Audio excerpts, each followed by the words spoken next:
बिस्मिल्लाहिर्रहमानिर्रहीम। अस्सलाम वालेकुम स्टूडेंट्स। इस वीडियो लेक्चर में बेसिकली हम पढ़ने जा रहे हैं identification and correction of errors. ये लास्ट टॉपिक है चैप्टर 1 प्रॉब्लम सॉल्विंग का, और इसी के साथ ये एसोसिएटेड एक टॉपिक है ट्रेस टेबल। हम वो भी पढ़ेंगे क्योंकि उसी के थ्रू ही हम करेक्शन करते हैं एरर्स की, उनको आइडेंटिफाई करते हैं हम।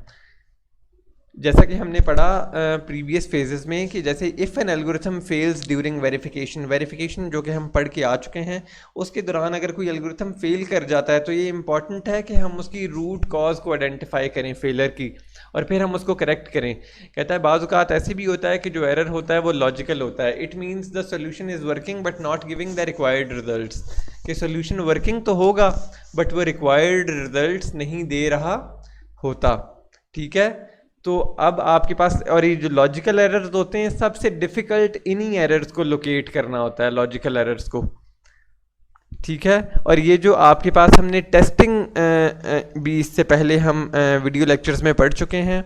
अगर किसी बच्चे ने वो वीडियोस नहीं देखी तो he should watch before going through this video lecture, because ये सारे टॉपिक्स लिंक्ड है, पूरा चैप्टर लिंक्ड होता है। तो आपको प्रीवियस टॉपिक्स को पहले देख लेना चाहिए, तब नेक्स्ट पे मूव करना चाहिए, ताकि आपको उसके कॉन्सेप्ट अच्छे से समझ आ जाएं। ठीक है, तो अब आपके पास बेसिकली हम इसको एक एग्जांपल के थ्रू एवेल्युएट करते हैं कि हम कैसे identification and correction of errors करते हैं। लेट से आपके पास एक वॉलीबॉल टीम है और आपने स्टूडेंट्स रिक्रूट करने हैं, और जो रिक्रूट करने हैं, जो सिलेक्शन क्राइटेरिया है वो ये है कि उन स्टूडेंट्स की हाइट 144 एंड 164 के दरमियान होनी चाहिए। वो 144 और 164 भी हो सकती है, बट 144 से कम नहीं हो सकता और 164 से ज़्यादा नहीं हो सकता। ठीक है, and to make a selection एक एल्गोरिथम बनाया जाता है, और वो एल्गोरिथम नॉर्मल आपको नज़र आ भी रहा है कि स्टार्ट किया आपने काउंट को 0 से इनिशलाइज किया। जैसे जैसे स्टूडेंट्स को वो काउंट करता जाएगा वैसे वैसे ये वैल्यू इंक्रीमेंट करती जाएगी। फिर तमाम की तमाम हाइट्स दे देंगे, टोटल 8 हाइट्स हैं आपके पास। ठीक है, means you have to make a selection from 8 students.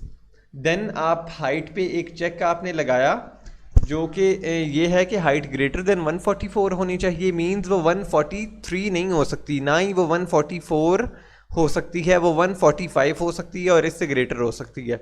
और हाइट लेस देन और इक्वल टू 164 होनी चाहिए। वो 164 भी हो सकती है, 163 भी हो सकती है, बट 165 नहीं हो सकती। और ऐसे एक एक कोई एग्जामिन करेगा, और ये काउंटर आगे लगा हुआ है आपके पास, और वो उसको इंक्रीमेंट कर देगा अगर कोई सिलेक्शन वो करेगा, कोई वैल्यू क्राइटेरिया पे पूरी उतर रही है। बट यहाँ पे ये चीज़ पे गौर करने की ज़रूरत है कि स्टेप 5 में एक गलती है। जैसा कि मैंने फर्स्ट 3 लाइंस में आपको कहा था कि एक्चुअल जो रिक्वायरमेंट है वो ये है कि 144 और 164 के दरमियान भी सिलेक्शन हो सकती है, और 144 पे भी हो सकती है, और 164 पे भी हो सकती है सिलेक्शन। बट यहाँ पे जब हम स्टेप 5 पे देखते हैं तो जो हाइट के बाद चेक लगा है वो ग्रेटर देन का है। अब वो ग्रेटर देन और इक्वल टू तो होना चाहिए था ताकि 144 भी सिलेक्ट होता, बट अब वो सिर्फ ग्रेटर देन का है तो 144 सिलेक्ट नहीं होगा।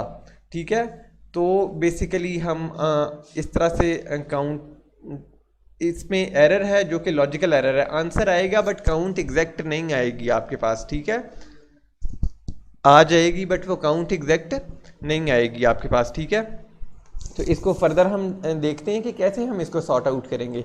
नेक्स्ट आपके पास जो है वो बेसिकली ट्रेस टेबल पे है। वीडियो कहता है trace table is the technique use to test algorithms in order to make sure that no logical errors occur while the algorithm is being processed.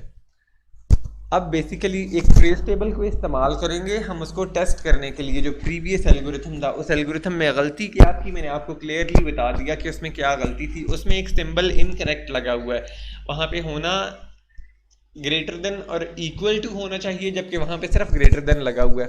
तो वो एक स्टूडेंट में भी, उसमें कोई डाटा में स्टूडेंट हो जिसकी हाइट 144 हो और वो उसको मिस कर दे। ठीक है, तो हमें इस चीज़ को अवॉइड करना है और हमें उसको करेक्ट करना है। हम ये ट्रेस टेबल के थ्रू करेक्ट करते हैं उसको। अब बेसिकली ट्रेस टेबल भी नेक्स्ट स्लाइड पे आपको मिलेगा, बट ये आपके पास ये जो डाटा गिवन है इस स्लाइड पे, इसमें ना उसको हर स्टेज को एनालाइज किया जाएगा, स्टेप बाय स्टेप इसको एनालाइज किया जाएगा।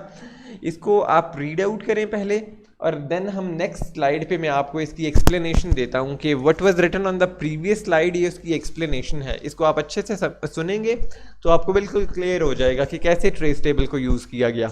बेसिकली ट्रेस टेबल में हम उसको स्टेप बाय स्टेप एनालाइज करते हैं, यही ट्रेस टेबल है आपके पास।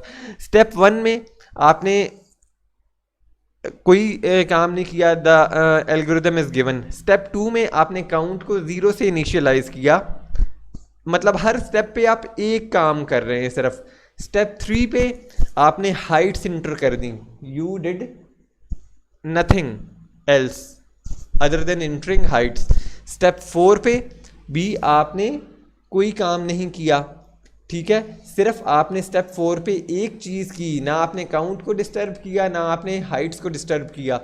आपने हाइट में एक पहली हाइट इंटर की 154। स्टेप 5 पे क्योंकि 154 is between the selection, 144 and 164 के दरमियान में है वो, तो आपने 154 को एक्सेप्ट कर लिया इस स्टूडेंट को, तो आपने काउंट में 1 एंटर कर दिया। देन आपके पास आपने और कोई चेंज नहीं की, एट अ टाइम आप एक काम कर रहे हैं, आप या काउंट को चेंज कर रहे हैं आप हाइट को। नेक्स्ट स्टेप में आपने, अब देखें ये step 4 step 5 step 4 step 5 repeat होता जा रहा है, बिकॉज अगर मैं आपको दिखाऊं एल्गोरिदम दोबारा से, तो आपके पास स्टेप 4 है जो बेसिकली, और स्टेप 5 है। हाइट्स पे जो चेक लगा हुआ है वो इन दोनों स्टेप्स पे लगा हुआ है, तो वो बार बार एक हाइट को ऊपर से पिक करेगा, चेक करेगा, पिक करेगा, चेक करेगा। तो that is why it is repeating step 4 and 5 again and again, again and again, until and unless कि वो तमाम की तमाम हाइट्स को चेक नहीं कर लेता, तब तक वो इनको बार बार रिपीट करेगा। तो नेक्स्ट ये एक एक हाइट को चेक करता जाएगा। देखें एक एक हाइट इंटर कर रहा है, नेक्स्ट स्टेप में चेक कर रहा है either it is between the given criteria, फिर नेक्स्ट इंटर करेगा, चेक करेगा, इंटर करेगा, चेक करेगा, ठीक है। एंड आपके पास इस तरह हर स्टेप को अलग से एवेल्युएट किया जाएगा, और एट द एंड आपके पास सिलेक्शन एक प्रॉपर हो जाएगी कि इतने नंबर ऑफ स्टूडेंट्स उसने सिलेक्ट किए, ठीक है। 1 बाय 1 हर स्टेप को इसमें एवेल्युएट किया जाएगा, हर स्टेप से वो एक एक करके उसको गुजारेगा, और either if it is between the selection तो उसको आइडेंटिफाई कर लेगा और उसको ऐड ऑन कर देगा काउंट में, और इस तरह स्टेप 7 पे जाके वो स्टॉप कर देगा जब सारे उसने नंबर्स को पास ऑन कर लिया ना। आप हाइट में अगर देखें तो टोटल आपके पास 80 वो हाइट्स उसने ली इंटर की, ठीक है। प्रीवियस स्लाइड पे देखते हैं दोबारा से एक बार कि द टेबल, सेकंड लाइन से, the table usually take the form of a multi column multi row table. आपने देखा उसमें रोज भी थी काफ़ी और कॉलम्स भी 3 कॉलम्स थे, तो multi row multi column table है। And each row showing the values of data at each step, हर स्टेप रो पे एक स्पेसिफिक मतलब स्टेप किया गया हर रो पे, ठीक है। नेक्स्ट है the blank means there is no change, and dash means that R value is not concerned in the following table. Step 1 has no effect on data. वो जो ब्लैंक डैशेज है ना आपके पास टेबल में, जो डैशेज हैं उनका मतलब है कि इस स्टेप पे कोई चेंज नहीं की गई, स्टेप 1 में कुछ भी नहीं किया गया था चेंज, ठीक है, जस्ट स्टार्ट किया गया उसको एल्गोरिदम को। और इस तरह से आपके पास फर्दर वो जो प्रोसीजर मैंने अभी आपको बताया नेक्स्ट स्लाइड में, उसी को यहाँ पे टेक्स्ट की फॉर्म में लिखा हुआ है आपके पास, ठीक है। एंड आपके पास ओवरऑल ये ट्रेस टेबल के थ्रू हम उसकी करेक्शन करेंगे उस पर्टिकुलर स्टेप पे जाके, कि अगर वो उसको काउंट नहीं करेगा या उसको काउंट करता है, तो मतलब इसमें बेसिक इसका पर्पज़ यही है कि अगर आपके पास ऐसे एल्गोरिदम में कोई मिस्टेक है तो आप उसको प्रॉपर ये ट्रेस टेबल के थ्रू रन करके देखते हैं, क्योंकि इस पे हर स्टेप को देखें आप इंडिविजुअली ऑब्जर्व कर रहे हैं, तो इट इज़ पॉसिबल कि इस तरह से आप उसको आइडेंटिफाई भी कर लेंगे और आप उसकी करेक्शन भी कर लेंगे, ठीक है। आई होप आपको ये लेक्चर अच्छे से समझ आ गया होगा। If you are having any questions regarding trace table और identification and correction of errors, you can openly ask me in the comment section, or you can reach us out at our email. Thank you so much for watching this video. Please do like this video, share this video with your friends, and do subscribe to our YouTube channel. Thank you so much for watching this video. Allah Hafiz.